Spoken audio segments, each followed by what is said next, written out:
ब्रह्मांड यह कोई दूर आकाश गंगा में बसा रहस्यमय तारा समूह नहीं है। यह हमारे भीतर भी उतना ही जीवंत है जितना बाहर विस्तार में।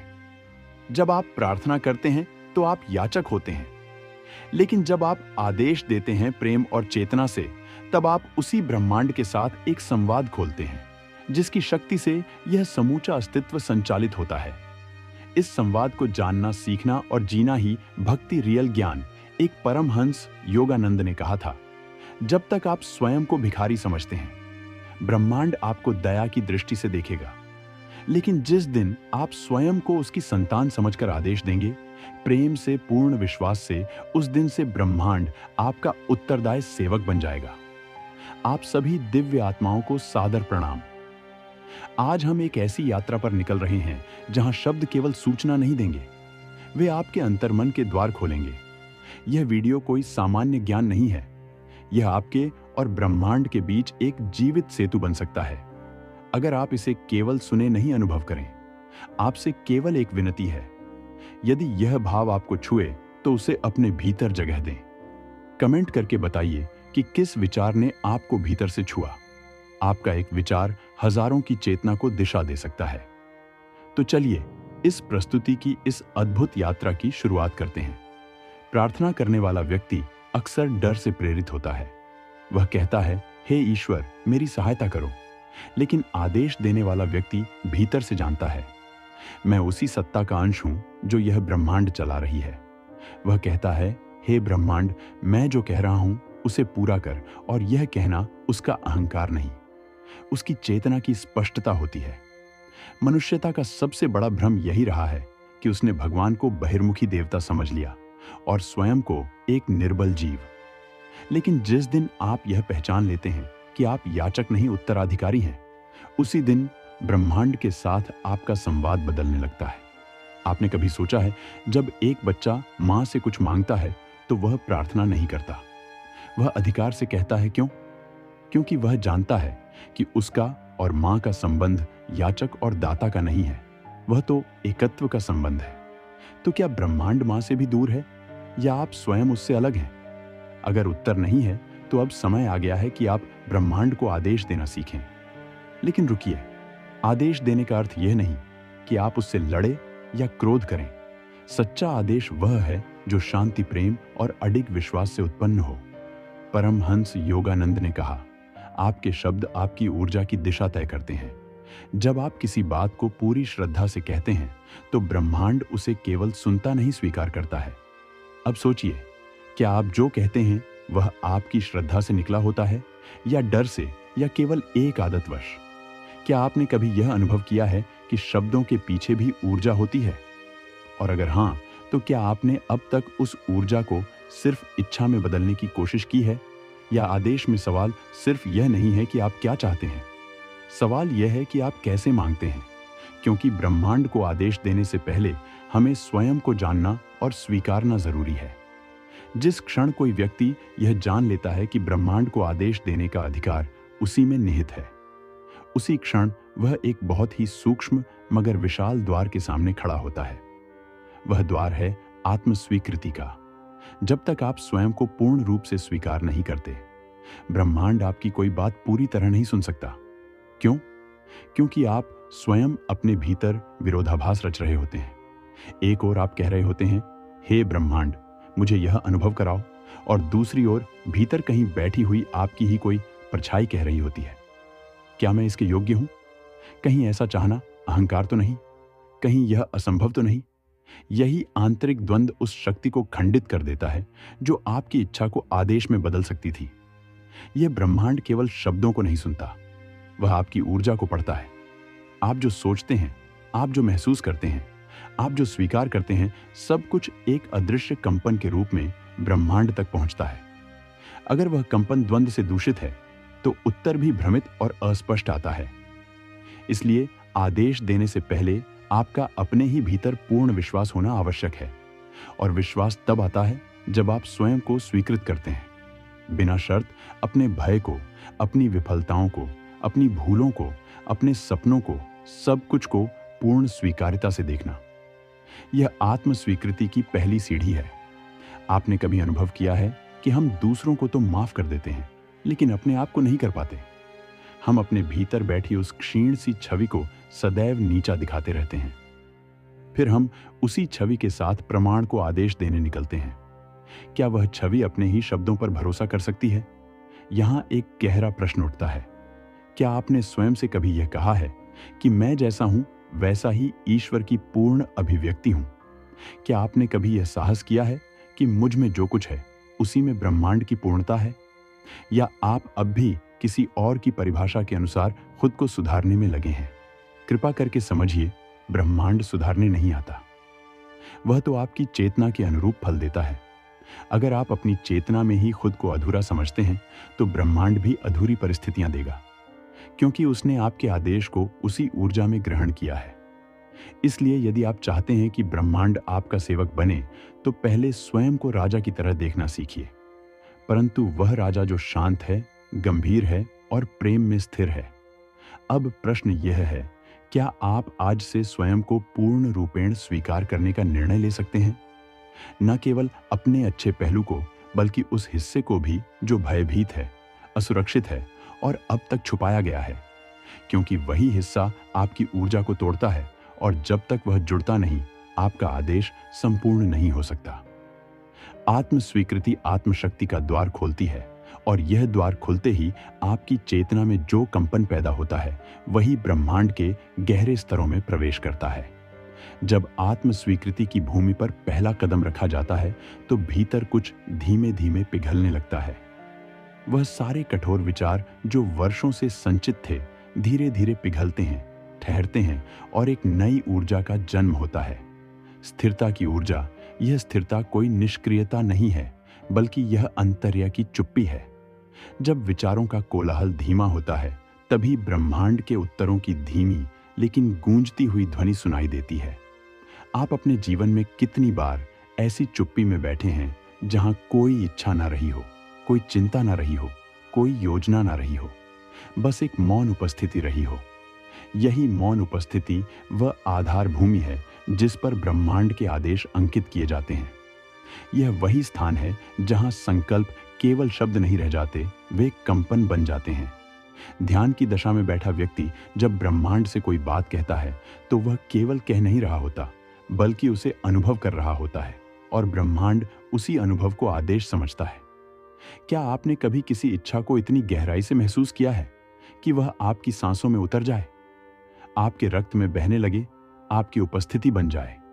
यही वह क्षण होता है जब ब्रह्मांड झुकता है, क्योंकि ब्रह्मांड केवल उस इच्छा को सुनता है जो भावनात्मक रूप से संपूर्णता में जी गई हो, जिसे आपने देखा, महसूस किया, जिसके लिए आपने भीतर आंसू तक बहाए। अब आप सोच सकते हैं, क्या इसका मतलब यह है कि प्रत्येक इच्छा को पाने के लिए मुझे दुखी होना पड़ेगा? नहीं, दुखी नहीं, प्रामाणिक होना पड़ेगा। आपके भीतर जो भाव है वही ब्रह्मांड की भाषा है। यदि आप केवल मस्तिष्क से बोलते हैं तो वह एक तर्क बनता है, लेकिन यदि आप हृदय से बोलते हैं तो वह एक दिव्य आदेश बनता है। हर बार जब आप किसी संकल्प को मौन में अनुभव करते हैं तो वह भीतर स्थिरता लाता है और यही स्थिरता एक चुंबक बन जाती है जो परिस्थितियों, लोगों, घटनाओं और अवसरों को आपकी ओर खींच लाती है। अब एक प्रश्न यहां उठता है, क्या आप अपनी उस इच्छा को मौन में जी सकते हैं? क्या आप उसे ऐसे महसूस कर सकते हैं जैसे वह पहले ही घट चुकी हो? क्या आप उस अनुभूति को बिना किसी बाहरी प्रमाण के अपने भीतर घटित कर सकते हैं? यदि हां, तो समझ लीजिए, आपने ब्रह्मांड को केवल आवाज नहीं दी, आपने उसे स्पर्श किया है। इसलिए अब यह आवश्यक है कि आप हर दिन कुछ क्षण उस मौन की साधना करें जहां शब्द नहीं, केवल अनुभूति हो, जहां इच्छा नहीं, केवल उसकी पूर्णता का भाव हो। और जब अनुभूति का यह मौन आपकी चेतना में स्थिर हो जाए तो अगला प्रश्न स्वयं प्रकट होगा, क्या अब आप उसे छोड़ सकते हैं ताकि वह आपको खोज सके? जब कोई व्यक्ति किसी अनुभूति को भीतर पूरी तरह जी लेता है, जब वह हर सांस में अपने संकल्प की ऊर्जा को बसने देता है, तब एक अदृश्य परिवर्तन प्रारंभ होता है। एक ऐसा परिवर्तन जिसे देखा नहीं जा सकता, लेकिन जो धीरे धीरे पूरे अस्तित्व को छूने लगता है। ब्रह्मांड कोई मशीन नहीं है जिसमें आदेश डालते ही परिणाम निकल आए। ब्रह्मांड एक जीवंत चेतना है जो आपकी अंतर गहराइयों में उठती तरंगों को सुनती है, और उसे समझने के लिए आपको पहले स्वयं को सुनना होगा। कितनी बार ऐसा होता है कि आप कुछ चाहते हैं लेकिन भीतर उसके विपरीत कंपन करते रहते हैं। आप समृद्धि की कामना करते हैं लेकिन भीतर अभाव की छाया रहती है। आप प्रेम को बुलाते हैं लेकिन हृदय संदेह और पुराने घावों से भरा रहता है। ऐसे में चाहत केवल शब्द बन जाती है, अनुभूति नहीं, और ब्रह्मांड केवल अनुभूति को उत्तर देता है। वह सुनता नहीं, महसूस करता है। यहां एक सूक्ष्म प्रश्न उठता है, आप किस कंपन में जी रहे हैं? क्या वह कंपन उस चीज से मेल खाता है जिसे आप अपने जीवन में बुला रहे हैं, या आप दिन भर जिस विचार, भय और असुरक्षा में जीते हैं वही अनजाने में आपके जीवन को गढ़ रहा है? यहां से शुरू होती है वह साधना जहां आप न केवल इच्छाएं करते हैं बल्कि अपने भीतर का कंपन बदलते हैं। और यह बदलाव किसी मंत्र या विधि से नहीं आता, यह आता है पूर्ण स्वीकृति से।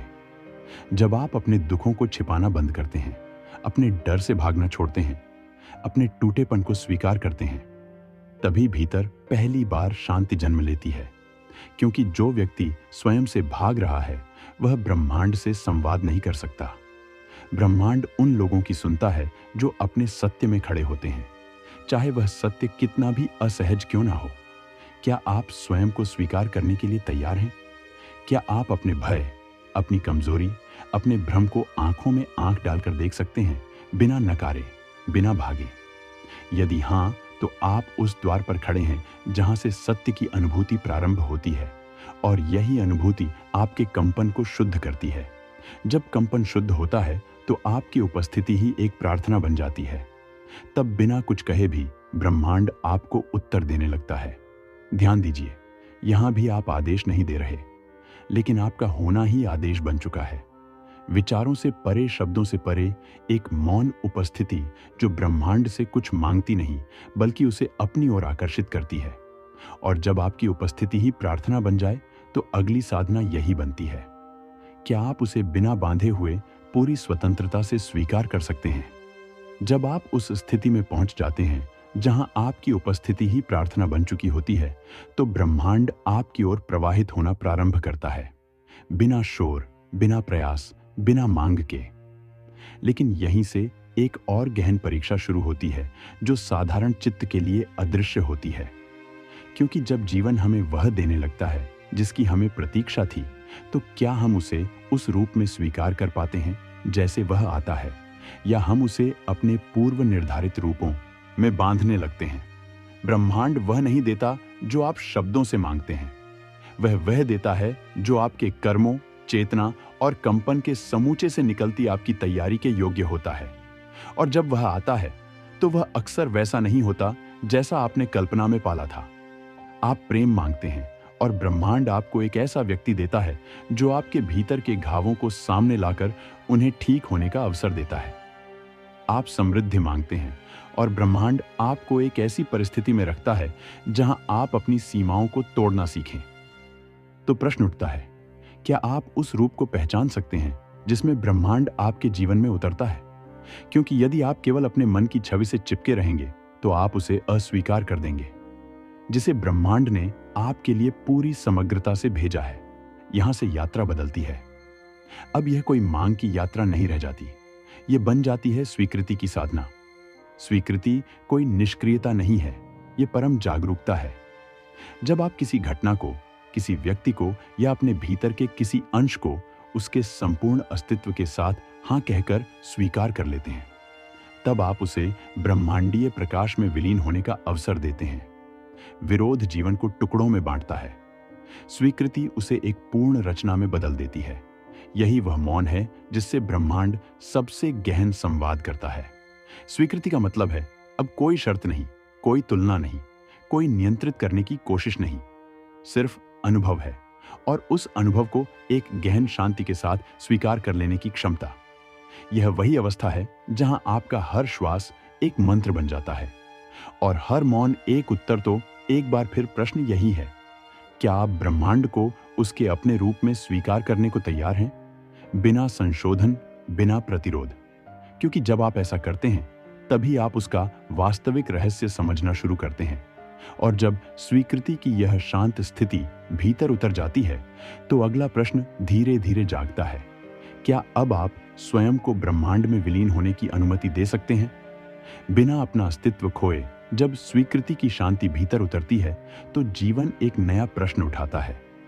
क्या अब आप स्वयं को ब्रह्मांड में विलीन कर सकते हैं? बिना अपनी मौलिकता खोए यह कोई साधारण अनुभव नहीं है।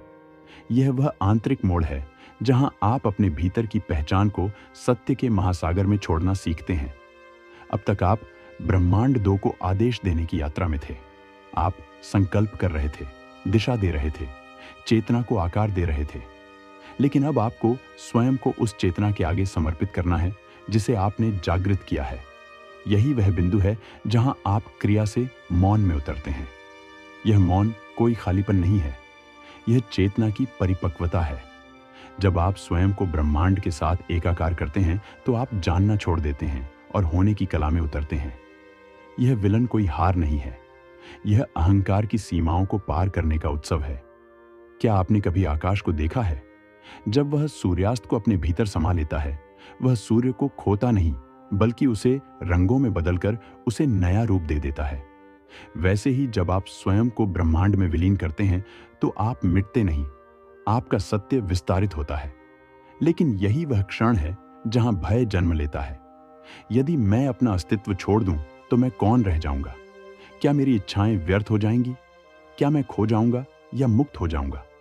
यह प्रश्न भीतर की गहराइयों को खंगालते हैं और वही व्यक्ति इस यात्रा में टिक पाता है जो स्वयं को खोने से डरता नहीं बल्कि स्वयं के परे जाने की इच्छा रखता है। यह यात्रा नियंत्रण की नहीं, विश्वास की है। आप हर उस विचार को, हर उस पहचान को जो आपने अब तक ओढ़ रखी थी, धीरे धीरे उस विराट अग्नि में समर्पित करते हैं जहां मैं से हम का जन्म होता है। अब आपकी इच्छा केवल आपकी नहीं रहती, अब वह ब्रह्मांडीय इच्छा बन जाती है। अब आपके कार्य केवल व्यक्तिगत सफलता के नहीं रहते बल्कि समष्टि की सेवा बन जाते हैं। यहीं से व्यक्ति विलय में अस्तित्व की चमक देखना शुरू करता है। आप स्वयं का त्याग नहीं कर रहे, आप अपने भीतर छिपे विराट स्वरूप का साक्षात्कार कर रहे हैं। और तब आप समझते हैं कि ब्रह्मांड को आदेश देना असल में स्वयं को उस आदेश का पात्र बनाने की साधना थी। और जब अस्तित्व की सीमाएं मिटने लगती हैं तब एक रहस्य और गहराई से उद्घाटित होता है। क्या ब्रह्मांड भी हमारे भीतर से ही जन्म लेता है? जिस क्षण आपने स्वयं को विलीन कर दिया, एक नया रहस्य उभरता है। क्या वह ब्रह्मांड जिसे आप बाहर खोज रहे थे वह भीतर से ही जन्म ले रहा था? आप वर्षों से जिसे ईश्वर शक्ति ऊर्जा या ब्रह्मांड कहकर पुकारते रहे, क्या वह वस्तुतः आपकी अंतः चेतना की परछाई मात्र थी?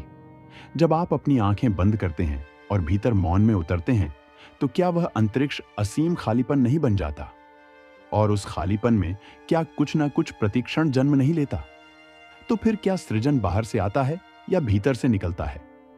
कहीं ऐसा तो नहीं कि ब्रह्मांड भी आपके भीतर की कल्पनाओं, भावनाओं और चेतना का प्रक्षेपण भर हो?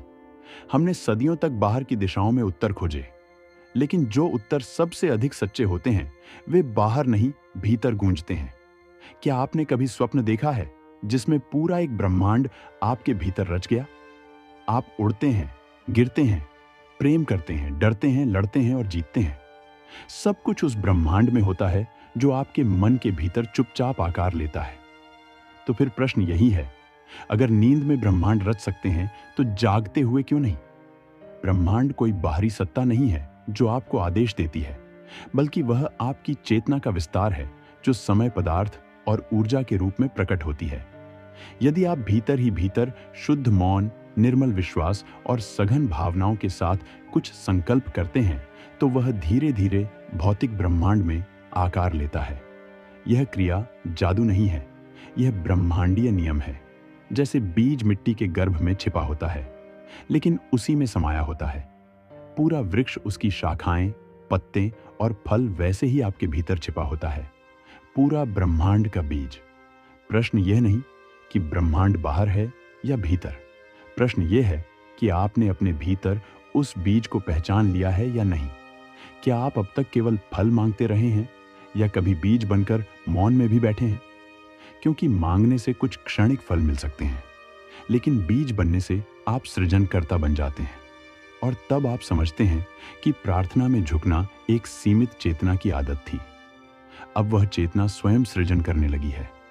अब आप ब्रह्मांड से नहीं मांगते, अब आप ब्रह्मांड बनते हैं। लेकिन जब चेतना ब्रह्मांड बन जाती है तब एक और गढ़ रहस्य सामने आता है। क्या हर इच्छा सचमुच पूरी होनी चाहिए? जब चेतना इतनी विकसित हो जाती है कि वह ब्रह्मांड के स्तर तक फैल जाती है तो उसके सामने यह रहस्य खुलता है कि अब हर इच्छा केवल एक संकेत भर है और हर संकेत पूर्णता का मार्ग नहीं। क्या सचमुच हर इच्छा को पूरा होना चाहिए या कुछ इच्छाएं अधूरी रहकर ही मनुष्य को उसकी गहराई से जोड़ती है? हम अक्सर मानते हैं कि जो हम चाहते हैं वही हमारे लिए सही है, लेकिन क्या यह सच है? कभी आपने सोचा है कि जो इच्छा अभी अधूरी रह गई, क्या वह आपकी आत्मा की रक्षा कर रही थी? कभी कोई दरवाजा नहीं खुलता तो हम दुखी होते हैं, लेकिन वही बंद दरवाजा कई बार हमें भीतर उतरने के लिए विवश करता है। अगर हर इच्छा एक बटन की तरह दबाते ही पूरी हो जाए तो क्या हम भीतर की शांति, धैर्य और समर्पण को जान पाएंगे? कभी कभी अधूरी इच्छाएं हमारे भीतर की प्यास को जीवित रखती हैं और वही प्यास हमें उस स्रोत तक ले जाती है जहां इच्छा स्वयं जल बनकर बह जाती है। प्रश्न यह नहीं कि आप क्या चाहते हैं, प्रश्न यह है कि जो आप चाहते हैं क्या वह वास्तव में आपके होने की मांग है या केवल मन की आदत? हम में से कई लोग जीवन भर दूसरों की देखी हुई इच्छाओं के पीछे दौड़ते हैं जिन्हें हमने अपनी समझ लिया होता है। क्या वह इच्छा सचमुच आपकी आत्मा की पुकार थी या समाज के चिल्लाते हुए शब्दों की गूंज? इसलिए जब आप साक्षी भाव से किसी इच्छा को भीतर आते हुए देखते हैं तो आपको यह भी देखना चाहिए, क्या यह इच्छा मुझे और अधिक प्रेममय बना रही है या यह मुझे और अधिक अधीर और अस्त व्यस्त बना रही है? यदि इच्छा आपको अपने केंद्र से दूर ले जा रही है तो भले ही वह संसार की दृष्टि में आकर्षक हो, आपके लिए वह विष बन सकती है। लेकिन यदि कोई इच्छा आपको और अधिक शांत, स्थिर और भीतर से गहन बनाती है तो वह इच्छा नहीं, एक ब्रह्म सूत्र है। मनुष्य को यह निर्णय स्वयं करना होता है कि कौन सी इच्छा को पोषित करना है और कौन सी को नम्रता से त्याग देना है। त्याग का अर्थ यह नहीं कि आप कमजोर हैं, बल्कि यह उस शक्ति का संकेत है जो जानती है कि हर प्राप्ति आवश्यक नहीं होती। असली ताकत तब दिखाई देती है जब आपके पास प्राप्ति की शक्ति हो, फिर भी आप सटीक निर्णय लेते हैं कि क्या सच में वह प्राप्त करना आपके भीतर के संतुलन के अनुकूल है। यह ध्यान देने योग्य बात है कि बहुत सी इच्छाएं आपकी आत्मा को नहीं, केवल आपके अहंकार को तृप्त करती हैं, और जब अहंकार तृप्त होता है तो वह शांति नहीं देता, वह अगली इच्छा को जन्म देता है। इसलिए बुद्धिमत्ता इसी में है कि आप हर इच्छा को पूर्ण करने से पहले उसकी जड़ तक जाएं। वह आई कहां से है? क्या वह कोई घाव है जो इच्छा का रूप लेकर प्रकट हो रहा है, या कोई अनदेखी पीड़ा जो किसी आकांक्षा के पीछे छुपी बैठी है? कभी कभी इच्छा का पूरा ना होना ही सबसे बड़ा वरदान होता है, क्योंकि वह आपको रोके बिना आपके भीतर एक नए दृष्टिकोण का जन्म कर देती है। और जब आप इच्छाओं को देखना सीख जाते हैं तो एक और रहस्य प्रकट होता है। क्या समय भी केवल एक भ्रम है जिसमें हम अपने अनुभवों को उलझाए रखते हैं? जिस क्षण आप अपनी एक भी इच्छा को गहराई से देखना शुरू करते हैं, उसी क्षण आप यह अनुभव करते हैं कि इच्छाएं केवल भविष्य से जुड़ी होती हैं, और भविष्य किससे बना है? समय से। लेकिन क्या यह समय सचमुच अस्तित्व में है, या यह केवल मन की एक युक्ति है ताकि वह अतीत को पकड़ सके और भविष्य की कल्पना कर सके? कभी आपने अपने भीतर किसी क्षण को पूर्ण रूप से देखा है? जब आप ध्यान में होते हैं या जब कोई बहुत ही प्रगाढ़ अनुभूति भीतर घट रही होती है, तब क्या समय होता है? क्या उस गहन क्षण में आपको कभी घड़ी की सुई चलती हुई सुनाई देती है, या फिर वह क्षण इतना विस्तृत होता है कि उसमें अतीत और भविष्य दोनों विलीन हो जाते हैं? यह जो समय है, क्या वह कोई बाहरी वस्तु है या केवल मन का एक बंधन? मन अतीत की स्मृतियों में उलझा रहता है और उन्हीं स्मृतियों के आधार पर भविष्य की आशंकाएं और आकांक्षाएं रचता है। लेकिन आत्मा का क्षेत्र इन दोनों से परे है। वह ना अतीत जानती है, न भविष्य, वह केवल वर्तमान में धड़कती है। समय को लेकर एक बहुत सूक्ष्म धोखा यह है कि वह हमें यह यकीन दिलाता है कि कल कुछ बदल जाएगा, लेकिन कल जब आता है तो वह फिर एक आज बन जाता है। आप कभी भी भविष्य में नहीं होते। आप जहां भी होते हैं वहीं अब होता है। फिर समय क्या है? समय स्मृति है, समय कल्पना है, समय योजना है, लेकिन समय जीवन नहीं है। जैसे ही आप जीवन को समय की रेखा से हटकर देखना शुरू करते हैं, आपको प्रतीति होने लगती है कि आप कभी भी समय में नहीं थे। आप हमेशा एक अचल केंद्र में थे, जहां ना कोई शुरुआत थी, ना कोई अंत। यह जो संसार है, जो परिवर्तनशील है, जो क्षण क्षण ढता और बनता है, वह केवल समय की छाया है, लेकिन जो भीतर है, जो शांत, गहरा, अडोल है, वह कालातीत है। वह समय को नहीं गिनता, वह केवल अनुभव करता है। आपको क्या लगता है, जो प्रेम आप किसी के लिए अनुभव करते हैं, क्या वह समय में बंधा होता है? क्या वह कुछ महीनों, कुछ वर्षों या कुछ जीवनों तक सीमित होता है? या फिर वह प्रेम किसी और ही तल पर बहता, जहां समय एक व्यर्थ धारणा बन जाता है? आप कभी प्रेम करते हैं तो क्या वह पल बीत जाता है, या वह पल आपके भीतर कहीं स्थायी रूप से जम जाता है, जैसे वह किसी गहरी नदी का जल हो जो कभी सूखता नहीं? यही समय से परे होने की झलक है। संतों ने कहा, जो वर्तमान में है वही शाश्वत में है, और वर्तमान को पकड़ने के लिए कोई घड़ी नहीं चाहिए, कोई दिन तारीख नहीं चाहिए, केवल एक जागरूकता चाहिए जो आपको भीतर खींच ले। समय के भ्रम से मुक्त होने का अर्थ यह नहीं कि आप अपनी घड़ी फेंक दें, बल्कि यह कि आप समय के पीछे भागना बंद कर दें। आप हर क्षण को पूर्णता से जीना शुरू करें। तभी आपको यह अनुभव होगा कि वास्तव में आप कहीं नहीं जा रहे हैं, आप पहले से वहां हैं। और जब आप यह देख लेते हैं कि समय केवल भ्रम है, तो अगला प्रश्न जन्म लेता है, क्या मृत्यु भी केवल एक अवधारणा है, या उसमें भी कोई अमृता छुपी हुई है? मृत्यु एक ऐसा शब्द जिसे सुनते ही मानव हृदय कांप उठता है, शरीर में एक सिहरन दौड़ जाती है और मन असहाय हो उठता है।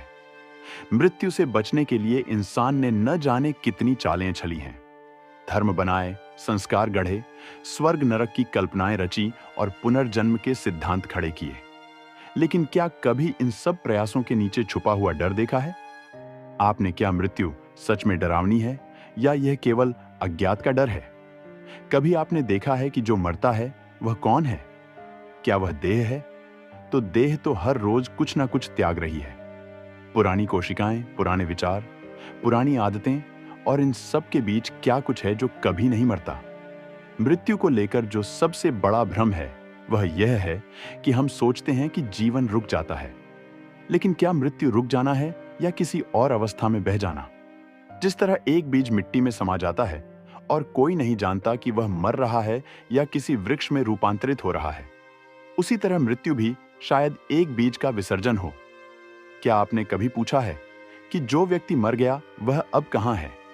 यदि आप केवल शरीर को मृत्यु समझे, तो वह तो जन्म से ही धीरे धीरे मर रहा है। पर भीतर जो चेतना है, जिसने उस शरीर को देखा, जिसने सुख दुख का अनुभव किया, जिसने प्रेम को छुआ और खोया, वह चेतना कहां जाती है? क्या चेतना समाप्त होती है, या वह केवल एक आवरण बदलती है?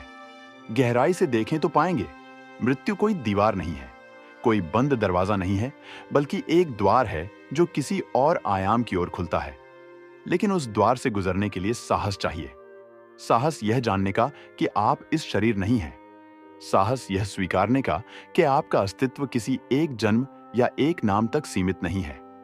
क्या आपने कभी मृत्यु को एक प्रेम की तरह देखा है, जो हर अहंकार को मिटा देता है, हर पहचान को बहा ले जाता है और आपको नंगे मौलिक स्वयं की आंखों में आंखें डालकर खड़ा कर देता है? मृत्यु से डरने वाला वास्तव में जीवन से डरता है, क्योंकि जीवन में गहराई से जीने वाला हर क्षण मृत्यु से परिचित होता है। वह जानता है कि हर संबंध एक दिन टूटेगा, हर दृश्य बदल जाएगा, हर सांस अंतिम हो सकती है, और इसी बोध से उसका प्रेम गहरा होता है, उसका मौन सच्चा होता है, और उसका जीवन पूर्णता की ओर बढ़ता है। तो क्या मृत्यु एक ऐसी मित्र है जो आपको बार बार आपके सत्य से मिलाने आती है? यदि आप गहराई से सुने तो मृत्यु केवल अंत नहीं है, वह तो आपके भीतर की अमृता की गूंज है। एक ऐसा स्पर्श जो आपसे कहता है, तुम इस देह से परे हो, तुम अजर हो, अमर हो, तुम वह हो जो कभी जन्मा ही नहीं था और जो कभी मरेगा भी नहीं। और जब मृत्यु के द्वार से परे झांकते हैं तो एक और प्रश्न जन्म लेता है, यदि आत्मा अमर है तो वह कौन सी यात्रा पर है? तो अब प्रश्न यह है, यदि आत्मा अमर है तो वह किस यात्रा पर है? क्या वह यूं ही भटकती रहती है, या कोई दिशा है, कोई मंजिल है जहां वह लौट रही है, या फिर जहां से वह कभी निकली थी? मनुष्य के जीवन में यह प्रश्न सबसे मौलिक है, क्योंकि जब आप आत्मा को पहचान लेते हैं तो फिर यह जानना जरूरी है हो जाता है कि वह आत्मा क्या कर रही है, इस ब्रह्मांड में क्यों एक शरीर से दूसरे शरीर में जाती है, क्यों एक अनुभव के बाद दूसरे अनुभव की ओर बढ़ती है। हम सभी ने कभी ना कभी यह महसूस किया है कि हम इस जीवन से पहले भी कहीं थे, किसी रूप में, किसी संबंध में, किसी स्मृति में। कभी कोई स्थान अचानक परिचित लगने लगता है, बिना वहां गए हुए भी। कभी कोई व्यक्ति ऐसा लगता है जैसे वह जन्मों का साथी हो, जबकि मिले अभी ही हैं। ये क्या है? क्या यह आत्मा की स्मृति है या भ्रम है? गहराई से देखें तो यह आत्मा की अविराम यात्रा है। एक शरीर में प्रवेश करना, अनुभव लेना, सीखना और फिर एक दिन उस देह को त्याग देना। जैसे एक कलाकार एक चित्र अधूरा छोड़कर दूसरे कैनवास पर आगे बढ़ता है। क्या आत्मा सीखने आई है या उसे कोई भूल सुधारनी है? यह एक बड़ा प्रश्न है। वेदों ने, उपनिषदों ने और भारत के अनेक ऋषियों ने कहा है कि आत्मा किसी दंड या पुरस्कार के लिए जन्म नहीं लेती। वह जन्म लेती है क्योंकि उसे अपने भीतर के अहंकार, वासना और अज्ञान को समझकर मिटाना है।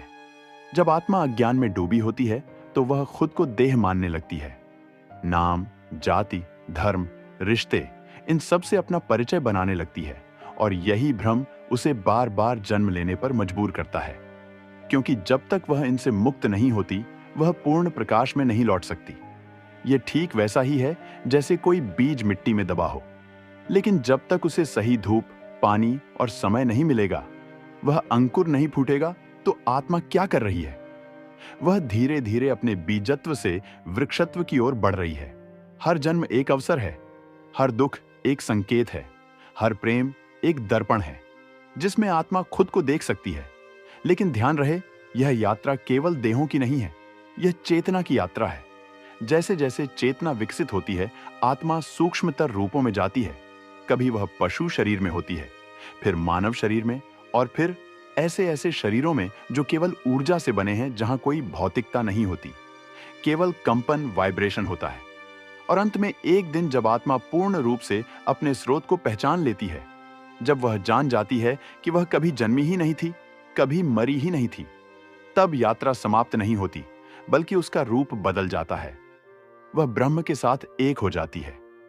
ना कोई द्वैत, ना कोई प्रश्न, ना कोई उत्तर, केवल मौन, केवल शांति, केवल परमानंद। लेकिन क्या यह यात्रा अपने आप होती है, या कोई शक्ति है जो इस आत्मा को मार्ग दिखाती है? जैसे अंधेरे में कोई दीपक या भटके पथिक को कोई गुरु। लेकिन क्या यह यात्रा अपने आप होती है, या कोई शक्ति है जो इस आत्मा को मार्ग दिखाती है? कोई गुरु, जी हां। जब आत्मा जन्म जन्मांतरों की यात्रा में थकने लगती है, जब उसे संसार की चकाचौंध शून्यता लगने लगती है, जब संबंध, पदार्थ और पहचाने उसे बोझ प्रतीत होने लगती है, तो भीतर से एक अदृश्य पुकार उठती है। यह पुकार उसी स्रोत की ओर होती है जहां से आत्मा आई थी, और इस पुकार के उत्तर में जगह जगह समय समय पर गुरु प्रकट होते हैं। गुरु कोई व्यक्ति मात्र नहीं होता, वह उस चेतना का जीवंत रूप होता है जो आत्मा को यह स्मरण कराता है, तू कोई देह नहीं है, तू ब्रह्म स्वरूप है। तेरा घर बाहर नहीं, भीतर है। गुरु के शब्द केवल शब्द नहीं होते, वे मंत्र होते हैं। वे द्वार खोलते हैं जो वर्षों से बंद पड़े थे। वे रोशनी लाते हैं जहां केवल अंधकार था। गुरु आत्मा को उसके आंतरिक कंपास की ओर मोड़ता है। वह कहता है, बाहर मत देख, भीतर जहां तू ढूंढ रहा है, ईश्वर को वहां वह नहीं मिलेगा। वह तेरे ही हृदय में बैठा है, बस तुझसे छिपा है। गुरु कोई नया ज्ञान नहीं देता, वह केवल भूल मिटाता है। जैसे कोई बच्चा भूल गया हो कि उसके हाथ में ही चाबी है और वह इधर उधर खोज रहा हो, वैसे ही आत्मा अपने सुख, अपने प्रेम, अपने परम शांति को बाहर खोजती है। गुरु बस कहता है, ठहर देख, अपने भीतर वही सब कुछ वहीं है। गुरु की कृपा एक ऐसी धारा होती है जो आत्मा को उस दिशा में बहा ले जाती है जहां वह सहस्त्र जन्मों से पहुंचने की चेष्टा कर रही थी। लेकिन यह कृपा तभी फलीभूत होती है जब आत्मा स्वयं तैयार हो, क्योंकि जब शिष्य तैयार होता है तभी गुरु प्रकट होता है। जैसे ही आत्मा यह स्वीकार करती है कि मैं अज्ञानी हूं, कि मुझे मार्गदर्शन चाहिए, वैसे ही ब्रह्मांड उसकी सहायता के लिए हर कोना हिला देता है। कभी गुरु किसी शब्द के रूप में आता है, कभी किसी पुस्तक में, कभी किसी अनुभूति में, तो कभी किसी साधारण व्यक्ति के स्वरूप में। एक असाधारण चिंगारी बनकर गुरु की उपस्थिति को चमत्कार नहीं करती, बल्कि वह तुम्हारे भीतर छुपे ब्रह्म को जगा देती है। एक पल आता है जब शिष्य गुरु से पूछता है, क्या मैं सचमुच ब्रह्म हूं? गुरु मुस्कुराता है और कहता है, तू कभी कुछ और था ही नहीं। तू वही है जिसे तू अब तक बाहर ढूंढता रहा। अब बस जाग जा और इस स्वप्न से बाहर निकला। और तब आत्मा का अंतिम चरण आरंभ होता है। विलय का चरण। अब आत्मा को न स्वर्ग चाहिए, न पुनर्जन्म, न सिद्धियाओं, न मोक्ष। अब उसे केवल पूर्ण एकता चाहिए, जहां मैं और तू समाप्त हो जाए, जहां न द्वैत बचे न विकल्प, जहां केवल एक मौन हो जो अनंत है, जिसमें कोई प्रयास नहीं, केवल स्थित प्रज्ञता हो। उस अवस्था को समाधि कहा गया है। वहां पहुंचकर आत्मा मुक्त हो जाती है। न उसे अब कोई यात्रा करनी होती है, न कोई मार्ग ढूंढना होता है। वह वहीं होती है जहां से वह चली थी, अपने आदि स्वरूप में। और यह अंत नहीं होता, बल्कि एक नई शुरुआत होती है। एक ऐसी अवस्था जहां आत्मा अब देह धारण करती है तो केवल करुणा के लिए, ज्ञान बांटने के लिए, बिना किसी कर्म फल की बाध्यता के वह बन जाती है। जगत गुरु ब्रह्मर्ष तत्वदर्शी। और वह इस संसार में चलती है, बोलती है, लेकिन भीतर से पूर्ण शांत, पूर्ण मुक्तिपूर्ण ब्रह्म स्वरूप होती है। और जब कोई